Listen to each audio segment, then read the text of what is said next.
Good morning students. आज हमारा topic है Bohr model for hydrogen atom. Hydrogen atom के लिए बोर मॉडल बोर मॉडल ने क्या क्या बताया हमें देखते हैं। सबसे पहले मैंने पॉइंट क्या किया, इलेक्ट्रॉन इन द हाइड्रोजन। जो हाइड्रोजन के अंदर जो इलेक्ट्रॉन होता है वो क्या करता है, move around the nucleus in circular path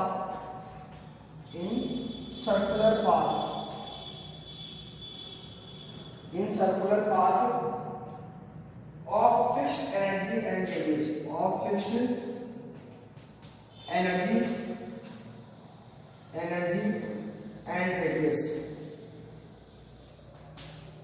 the circular path is called, the path are called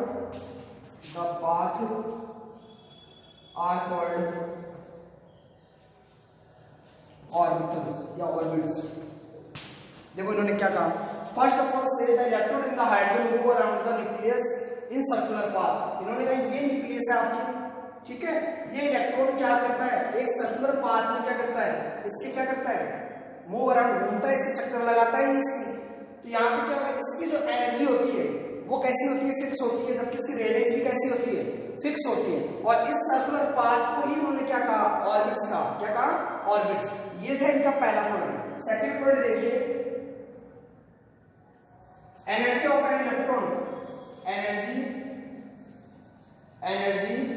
of an electron की जो एनर्जी होती है इन द ऑर्बिट, कक्षा के अंदर, in the orbit is does not change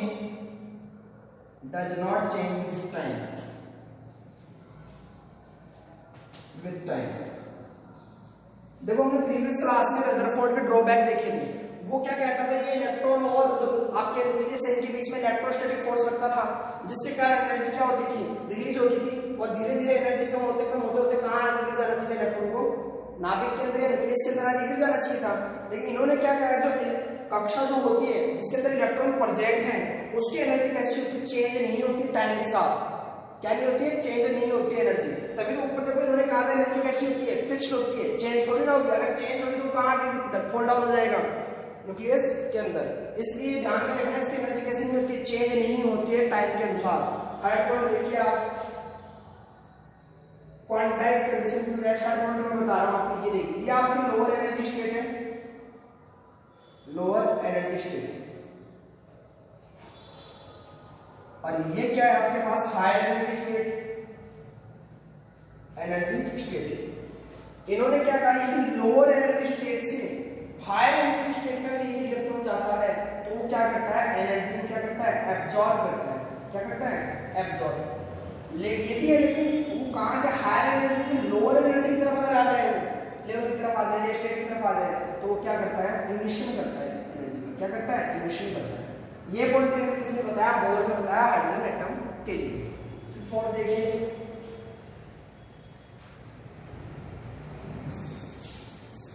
quantize condition, एक condition आती है क्वांटाइज कंडीशन। इन्होंने क्या कहा, फोर्थ, एंगुलर मोमेंटम ऑफ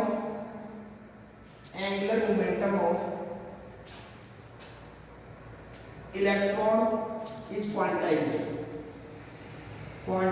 देखो क्वांटाइज्ड का मतलब क्या होता है, मैं बता दूंगा अभी आपको। Quantized electron can move only those orbitals ये क्या करें, इलेक्ट्रॉन केवल वही मूव करते हैं जिस ऑर्बिटल में एनर्जी क्या होती है, एंगुलर मोमेंटम क्या होता है, इंटीग्रल मल्टीपल होता है। Those orbitals for in which angular momentum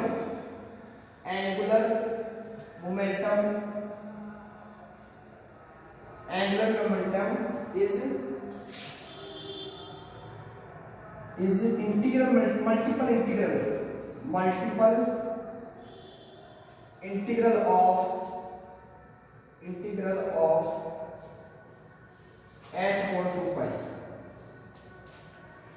देखिए इन्होंने क्या कहा, जो एंगुलर मोमेंटम होता है वो mh/2 मैं बताऊंगा यहाँ पे जो m की वैल्यू क्या है, इंटीजर वैल्यू है, इंटीजर यानी 1 2 3 4 5।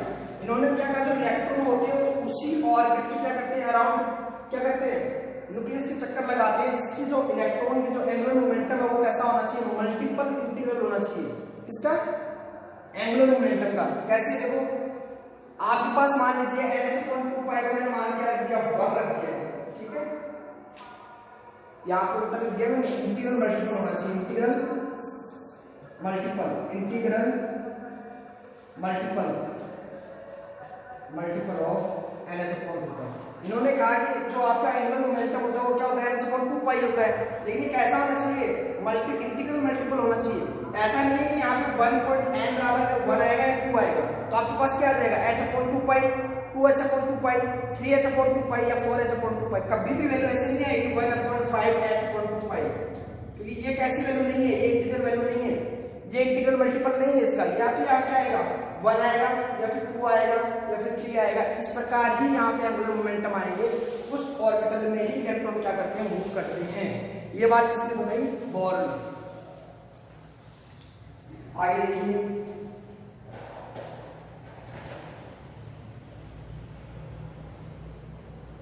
फिर इन्होंने फिर पॉइंट दिया है, देखो पॉइंट आपके इनसाइड में भी गिवन है, the frequency of radiation. Point में मैंने क्या कहा, ये दो ट्रांजिशन स्टेट के बीच में क्या होता है, दो स्टेट के बीच में ट्रांजिशन होता है। तो हमने भी देखा दो स्टेट के बीच में ट्रांजिशन होता है, ये आपके इलेक्ट्रॉन क्या करते हैं, नीचे से लो से हायर एनर्जी स्टेट में जाते हैं, या हायर एनर्जी स्टेट से क्या आते हैं, लोअर एनर्जी स्टेट में आते हैं। अभी हमने देखा था इसके थर्ड पॉइंट में, तो उस दौरान क्या होता है, या तो एनर्जी क्या होगी, इमिशन होगा, या फिर क्या होगी, एब्जॉर्प्शन होगा। इन्होंने कहा उसको आप किस प्रकार कैलकुलेट कर सकते हैं, इन्होंने बताया कि न्यू क्या होती है, देखो न्यू बराबर होता है आपके डेल्टा E/H। ये बात हमें किसने बताई, बोर ने बताई। उन्होंने कहा कि किस फ्रीक्वेंसी की आप एनर्जी को क्या करते हो, एब्जॉर्ब कर रहे हो या इमिशन कर रहे हो, वो आप इस फॉर्मूले से कैलकुलेट करते हो। और डेल्टा E को मैं लिख सकता हूं E2 - E1/H। H यहाँ पे प्लांक कांस्टेंट है, जिसका मान मैंने आपको बता दिया था 6.636 × 10⁻⁻34, 10 की घात -34 है 10⁻34। ये किसने बताया, बोर ने बताया। आगे चलिए नेक्स्ट पॉइंट पे लिए,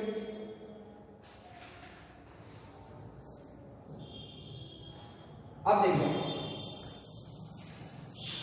आपने क्या देखा था, स्टेशनरी स्टेट के लिए एनर्जी के लिए क्या किया, 1 2 3 4 इस प्रकार आपने इंटीजर वैल्यू दी थी।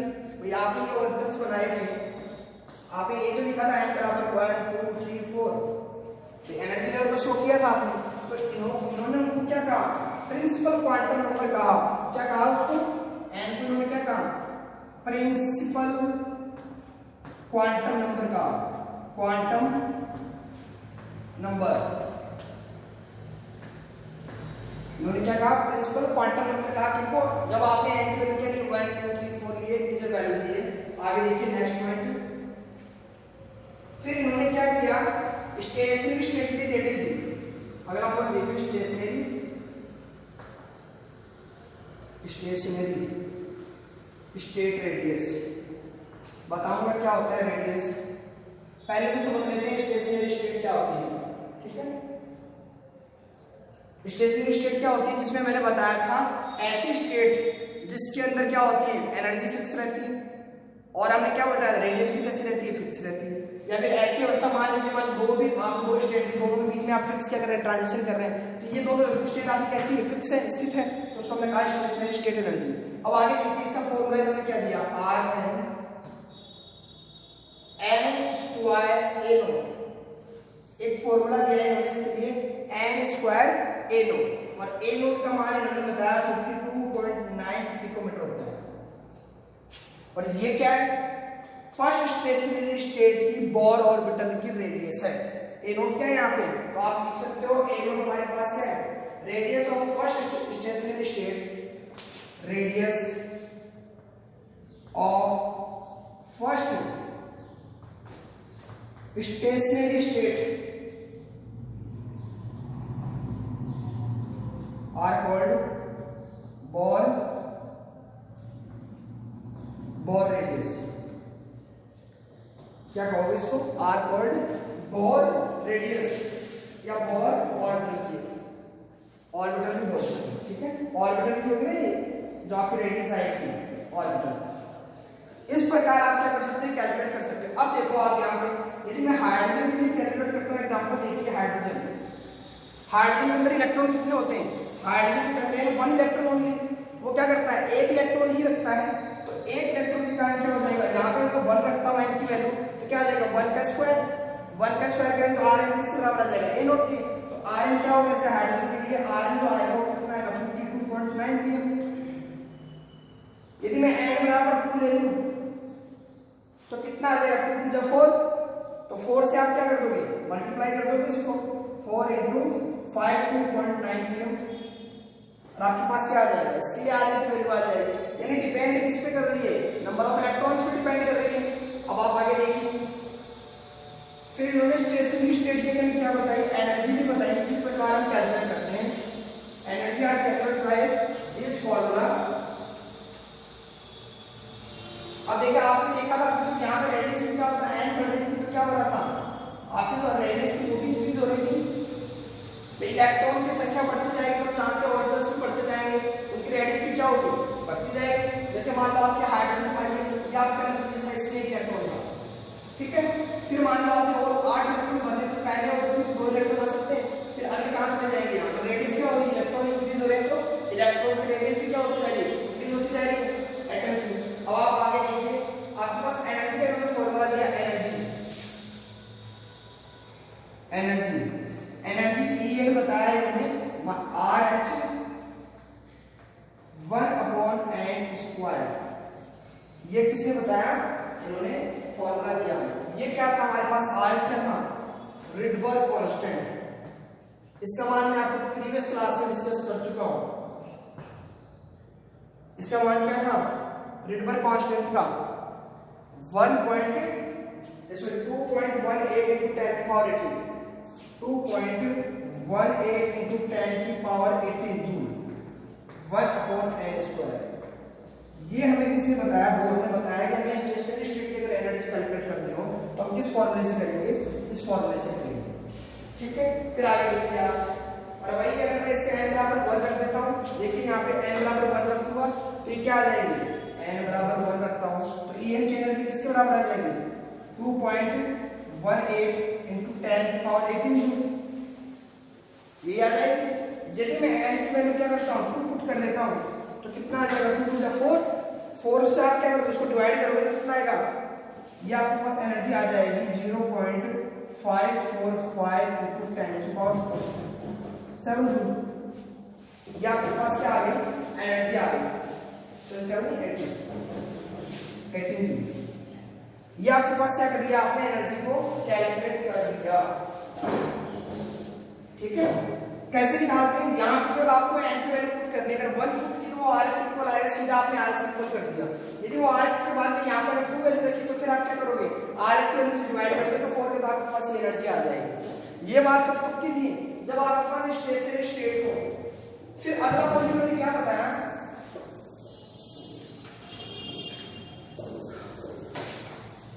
बोर का मॉडल केवल हाइड्रोजन परमाणु के लिए ही लागू नहीं होता है। Do not apply only hydrogen atom, these are also applied which contains similar structure of hydrogen, या फिर मैं कहूं कि जो structure electron numbers of electron are same to hydrogen. कैसे, जैसे मान लीजिए हाइड्रोजन का हमें पता है 1 इलेक्ट्रॉन रहता है, मगर हीलियम प्लस की बात करें तो उसमें भी कैसा है, 1 इलेक्ट्रॉन है। लिथियम 2 प्लस की बात करें तो उसमें भी क्या है, 1 इलेक्ट्रॉन। सभी के लिए बोर मॉडल ने क्या दी थी, एक इक्वेशन दी थी। अब एनर्जी के लिए उन्होंने क्या इक्वेशन दी वो देखिए आप, एनर्जी के लिए उन्होंने इक्वेशन दी -2.18 into 10 की पावर -18। अभी हमने ये पढ़ा था, उसमें भी यही था 1/n² था। आगे देखिए इसमें, तो इन्होंने क्या किया, यहाँ पे तो z² अपॉन n² कर दिया, बस इतना ध्यान में रखिए। वहां पे तो केवल क्या था, 1/n² ही था, यहाँ पे उसको किससे रिलेट कर दिया, उसको एटॉमिक नंबर से रिलेट कर दिया। क्योंकि हम देखते हैं हाइड्रोजन, हीलियम, लिथियम सबका एटॉमिक नंबर क्या होता है, डिफरेंट होता है। केवल अगर हम हाइड्रोजन की बात कर रहे थे तो वहां पर क्या नहीं लिखा था, z² डिनोट नहीं किया था। क्यों, क्योंकि हाइड्रोजन का क्या होता है, एटॉमिक नंबर 1 होता है, तो 1 का अगर आप स्क्वायर करते हो तो क्या आता है, 1 आता है। तो 1 को चाहे आप डिनोट करो या ना करो कोई फर्क नहीं पड़ता। करता है उससे। तो यहाँ पे जेड स्क्वायर क्या है, एटॉमिक नंबर, क्या है, एटॉमिक नंबर। इस फॉर्मूले से आप क्या निकाल लेते हो, an कैलकुलेट कर लेते हो। अब इन्होंने देखो rn के लिए भी हमें फॉर्मूला दिया था, वहां पे क्या था 0.549, तो सॉरी 0.549 था, यहाँ पे 52.9 n स्क्वायर अपॉन जेड।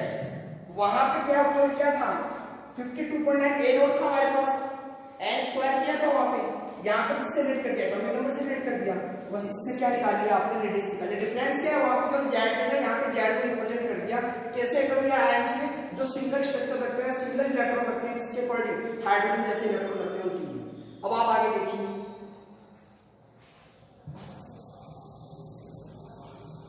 और लास्ट पॉइंट इन्होंने किया था जो आपके प्रिंसिपल क्वांटम नंबर थे, n की वैल्यू आपने क्या कहा था, principal quantum number, principal quantum number, principal quantum number. इन्होंने कहा ये प्रिंसिपल क्वांटम नंबर का मान यदि आप इंक्रीज करते हैं, यानी principal quantum number values increase, तो वेलोसिटी डिक्रीज, वेलोसिटी डिक्रीज। क्योंकि आप जानते हो एंगुलर मोमेंटम क्या होता है, L बराबर mvr, ये आपने फिजिक्स में पढ़ा है आपने, m क्या होता है, mass of electron, velocity of electron, और रेडियस हो जाएगी ऑर्बिटल की, इसको हमने क्या कहा था, h/2π। तो ये क्या कहता है, प्रिंसिपल क्वांटम नंबर की वैल्यू यदि आप इंक्रीज करते हैं तो वेलोसिटी क्या हो जाती है, डिक्रीज हो जाती है। जबकि आप क्या करते हैं, पॉजिटिव चार्ज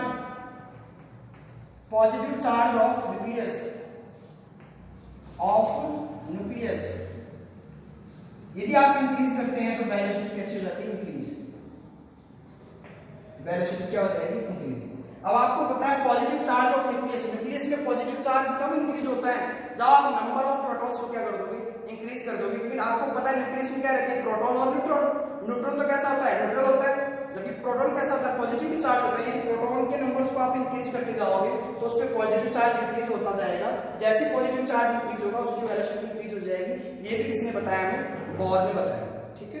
अब एक एग्जांपल देता हूं मैं आपको, देखिए एग्जांपल देने से पहले मैं आपको एक चीज और बता देता हूं, एक्सप्लेनेशन ऑफ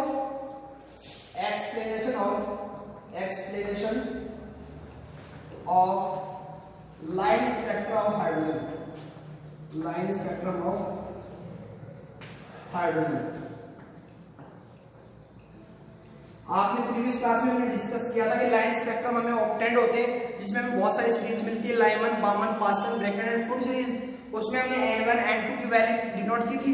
उसी को समझाने कौन समझ रहा था, बोर ने उसको समझाने का प्रयास किया था हाइड्रोजन एटम के लिए।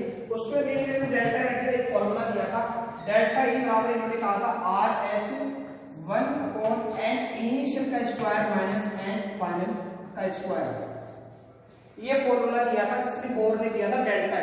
अब यहाँ डेल्टा ई तो क्या आप जानते थे कि वहां दो एनर्जी लेवल के बीच में ट्रांजिशन होता था, या तो इलेक्ट्रॉन क्या जाते थे, लो एनर्जी लेवल से हाई एनर्जी लेवल में जाते थे, या फिर हाई एनर्जी से कहां आते थे, लो एनर्जी लेवल में आते थे। इसके दौरान एनर्जी में चेंज आता है, यहाँ मान लो ये कुछ E2 था, यहाँ मान लो E1 था, तो डेल्टा ई क्या आ जाएगा, E2 माइनस E1। यही तो हम कैलकुलेट करते, उसके लिए इन्होंने ये फॉर्मूला दिया RH n इनिशियल का स्क्वायर n फाइनल का स्क्वायर। ये तो कौन सी अवस्था है, अंतिम अवस्था है, ये कौन सी है, प्रथम अवस्था है। यहाँ पे RH क्या है, रिडबर्ग कांस्टेंट, क्या है, रिडबर्ग कांस्टेंट। और अभी हमने वैल्यू पढ़ी, रिडबर्ग कांस्टेंट की वैल्यू क्या थी, 2.18 into 10 की पावर -18 into 1/n1 का स्क्वायर या इनिशियल का स्क्वायर n फाइनल का स्क्वायर। ये आगे आपने क्या लिख दिया, रिडबर्ग कांस्टेंट की वैल्यू रख दी। फिर देखिए इन्होंने क्या कहा कि सेकंड फॉर्मूला इन्होंने दिया म्यू का, कि किस प्रकार की फ्रीक्वेंसी यहाँ एब्जॉर्ब होती है और किस प्रकार की फ्रीक्वेंसी यहाँ इमिशन होती है। ट्रांजिशन दो प्रकार से हो सकती है, या तो एनर्जी क्या करेंगे, इमिशन करेंगे, एब्जॉर्ब करेंगे, तो उसकी जो फ्रीक्वेंसी है वो क्या होगी। तो इन्होंने कहा कि डेल्टा ई बराबर एच, ये फॉर्मूला दिया है। अगर आपने ये पढ़ा हो तो ई बराबर एच, फोटोन की ऊर्जा आपने पढ़ी थी, एनर्जी ऑफ फोटोन, जो एनर्जी ब्रैकेट से बने वो किसके बराबर होती है, एनर्जी एच के। यहां से अगर निकालते हो क्या आता है, ई एच, और ई हमको डेल्टा एच डिनोट कर रहे हैं, तो डेल्टा ई अपॉन एच। अब यहां देखिए आपके पास क्या आ गया, 2.18 10 की पावर -18 1/ni इसका स्क्वायर माइनस एन एफ का स्क्वायर। ये तो आपके पास आपने वैल्यू पुट कर दी डेल्टा ई की। अब आपको एच की वैल्यू भी पता थी। एच यहाँ पे क्या था, प्लांक कांस्टेंट था, जिसकी वैल्यू मैंने बताई थी आपको कितनी होती है 6.626 into 10 की पावर माइनस 34। ये क्या थी, प्लांक कांस्टेंट की वैल्यू थी और मैंने डेल्टा ई की वैल्यू रख दी। जब आप इसको सॉल्व करोगे तो आपके पास आ जाएगा 3.39 into 10 की पावर 15, 3.39 into 10 की पावर 15 हर्ट्ज। क्योंकि हमें पता है जो फ्रीक्वेंसी की उसकी यूनिट इसमें होती है, हर्ट्ज में मेजर करते हैं तो कितना आ गया हर्ट्ज। लेकिन आगे यहाँ क्या होगा 1 ni स्क्वायर या माइनस एन एच स्क्वायर। इस प्रकार आप क्या कर लेते हो, इस फॉर्मूले में रख के आप क्या कर लोगे, म्यू का मान कैलकुलेट कर लोगे। आगे देखो एक बात, थर्ड चीज और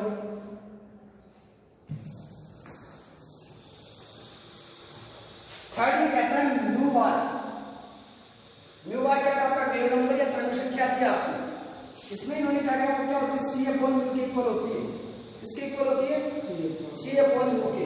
अब देखिए सी की वैल्यू कितनी है 3 into 10 की पावर 8।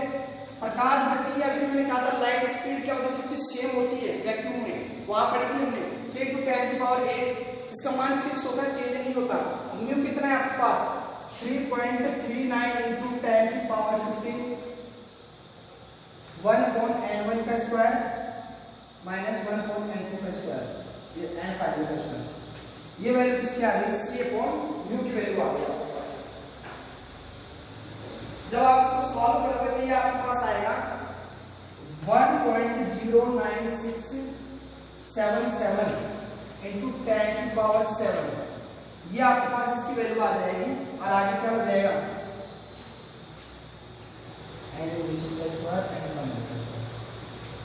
जब आप इसको सॉल्व करोगे तो कितनी वैल्यू आ गई आपके पास 1.09677 into 10 की पावर 7 और इनिशियल फाइनल। यानी आपके पास कितने फॉर्मूले आ गए, एक एनर्जी का, एक फ्रीक्वेंसी का, एक वेव नंबर का या तरंग संख्या का। ये तीन फॉर्मूले गिवन किए किसने, बोर ने। और किसके लिए कहा था, लाइन स्पेक्ट्रम को एक्सप्लेन करने के लिए। अब कैसे एक्सप्लेन करेंगे, मैं एक एग्जांपल देके समझाता हूं आपको। मान लो मैंने क्वेश्चन दिया कि दो स्टेट के बीच में ट्रांजिशन हो रहा है, n5 से इलेक्ट्रॉन किधर आ रहे हैं, n2 में आ रहे हैं। इलेक्ट्रॉन कहां आ रहे हैं, n5 से 5th नंबर एनर्जी लेवल से 2nd एनर्जी लेवल में आ रहे हैं। तो हम सब जानते हैं यहां जो एनर्जी होगी वो कैसी होगी, इमिट होगी, एब्जॉर्ब होगी, बाहर निकलेगी, यानी कैसे होगी, इमिशन होगा। क्योंकि ये क्या कर रहे हैं, हायर एनर्जी स्टेट से कहां आ रहे हैं, लोअर एनर्जी स्टेट में आ रहे हैं। उन्होंने कहा इसके लिए आपको क्या कैलकुलेट करना है, म्यू कैलकुलेट कीजिए और लैम्डा, यानी आपको फ्रीक्वेंसी और वेवलेंथ कैलकुलेट करनी है, आवृत्ति और तरंग दैर्ध्य ज्ञात करनी है। कैसे करेंगे देखो, सबसे पहले हमें निकालना पड़ता है म्यू। तो म्यू के लिए सबसे पहले हम निकालेंगे डेल्टा ई। ये डेल्टा ई, ये हमारे पास वैल्यू थी डेल्टा ई की। हम यहाँ क्या करेंगे 2.18 into 10 की पावर माइनस 18। ठीक है, अब देखिए यहाँ पे ni² ये इनिशियल अवस्था है। तो हमारी इनिशियल अवस्था कौन सी हो जाएगी, वहां पे जहां से इलेक्ट्रॉन चला है। कहां से चला है इलेक्ट्रॉन, हमारे यहाँ n5 से चला है। तो मैं क्या कर दूंगा यहाँ पे 1/5 का स्क्वायर माइनस कहां पे जाके रुका, फाइनल स्टेट क्या है उसकी 2, तो n2 का स्क्वायर। मैं इस प्रकार इसकी वैल्यू पुट कर दूंगा। अब मैं इसका आंसर लिखूंगा तो आंसर कितना आएगा मेरे पास, इसका आंसर आएगा हमारे पास -4.58 माइनस 4.58 10 की पावर 19 जूल। क्या आ गया, एनर्जी आ गई आपके पास 10 की पावर -19 जूल। अब देखिए ये -100 है, ये माइनस इस बात की पुष्टि नहीं करता कि वैल्यू क्या नेगेटिव है, नहीं। ये यहाँ पे जो -0 ये शो करता है कि यहाँ पे जो एनर्जी हो रही है वो रिलीज हो रही है, मतलब बाहर निकल रही है। अगर यहाँ एब्जॉर्ब होगा तो किससे शो करते हैं, पॉजिटिव से। तो हमने क्या कैलकुलेट कर लिया, डेल्टा ई कैलकुलेट कर लिया है। अब आगे देखिए, ये हमने डेल्टा ई कैलकुलेट कर लिया, कितना आ गया हमारे पास -4.58 या फिर मैं कहूँ 4.58 into 10 की पावर 19। क्यों -100 किसको कर रहा है, एमिशन को शो कर रहा है। आगे देखिए, अब मैं यहाँ पे कैलकुलेट, मुझे क्या करना है, म्यू कैलकुलेट करना है। डेल्टा ई मैंने कैलकुलेट कर लिया है, एच की वैल्यू मुझे पता है कितनी होती है 6.626 into 10 की पावर -34। अब मैं यहाँ क्या करता हूँ, ये जो डेल्टा ई की वैल्यू थी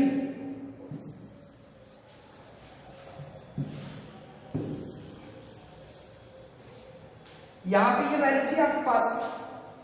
अब मैं इसमें क्या कर दूं, डेल्टा के नीचे अपॉन अगर इसमें एच कर देता हूं, एच करने के बाद मेरे पास ये वैल्यू आ गई, तो मैं यहाँ पे n1 का स्क्वायर और n3 का स्क्वायर लिख दूंगा डायरेक्ट। मैं यहाँ पे लिखूंगा 3.39 into 10 की पावर 15, 1.5 का स्क्वायर माइनस 1.2 का स्क्वायर, ये तो लिखूंगा डायरेक्ट इसमें। तो हमारे पास जो आंसर आएगा, हमारे पास आंसर आएगा 6.91, इसका जो आंसर आएगा 6.91 into 10 की पावर 14 हर्ट्ज। ये सिंबल्स का भी आप ध्यान रखेंगे कि फ्रीक्वेंसी हर्ट्ज में मेजर होती है, क्या आ जाएगा हर्ट्ज। इसका आंसर कितना आ गया 6.91 into 10 की पावर 14।